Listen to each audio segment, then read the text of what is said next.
बहुत अरसे से दोस्तों मैं आपको बता दूं कि डेक्सामेथासोन इंजेक्शन के बारे में पूछा जा रहा था कि डेक्सा का इंजेक्शन किस तरह से है और डॉक्टर जो है तो उसको क्यों इस्तेमाल करता है। दोस्तों तरफ हम इस पर डिस्कस करेंगे, लेकिन उससे पहले मैं आपको बता दूं कि कोई भी इंजेक्शन हो, डॉक्टर अगर इस्तेमाल कर रहा है तो कुछ ना कुछ वो सोच समझ के ही इस्तेमाल कर रहा होगा। कुछ चीज़ें के लिए कुछ डॉक्टर एक्सपर्ट होता है, अगर डॉक्टर है तो डॉक्टर की लाइन से एक्सपर्ट होता है, और कोई मास्टर है तो मास्टर की लाइन से एक्सपर्ट होता है। तो याद रखिएगा जो तो ये जो चीज़ है ये बहुत ही इमरजेंसी कंडीशन में या फिर ऐसी कंडीशन में दी जाती है जब जो है तो इंसान को जो है तो इसकी ज़रूरत होती है।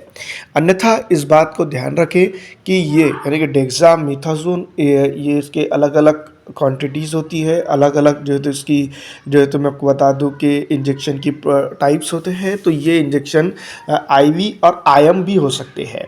तो उसमें सबसे इम्पॉर्टेंट बात याद ये रखिएगा कि डेक्सामेथासोन का इस्तेमाल आप तो घर पे बिल्कुल भी नहीं करिएगा।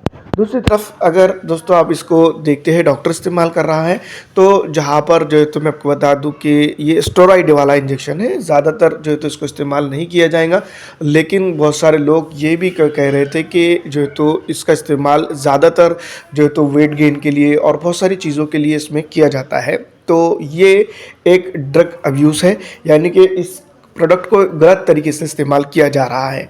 तो इसका बिल्कुल जो है तो इस्तेमाल नहीं करना चाहिए। इसके मुज़िर इफ़ेक्ट यानी कि इसके साइड इफ़ेक्ट जो है तो शरीर के ऊपर इतने होंगे कि जो है तो इंसान को कुछ भी इसके साथ हो सकता है। अगर डॉक्टर इस्तेमाल करता है तो उसकी एक प्रॉपर क्वांटिटी होती है, क्वालिटीज़ होती है, और जो है तो हर चीज़ होती है, उसको ध्यान में रखते हुए इसका इस्तेमाल वो करता है।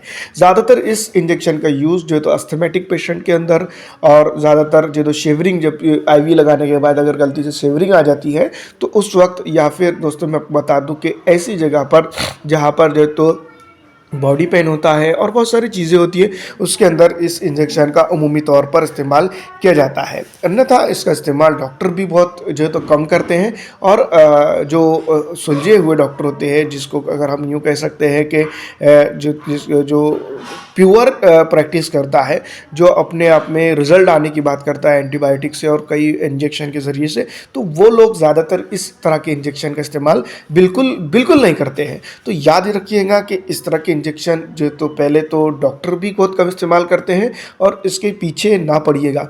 इस तरह के इंजेक्शन की ज़रूरत ही आपको और हमको नहीं है। फिलहाल दोस्तों उम्मीद करता हूँ कि ये इंजेक्शन के बारे में आपको बात समझ में आ गई होंगी। बने रहिएगा हमारे चैनल के साथ इसी तरह की वीडियो देखने के लिए, जब तक कि मुझे दीजिएगा इजाज़त। फिलहाल इस वीडियो में इतना ही दोस्तों।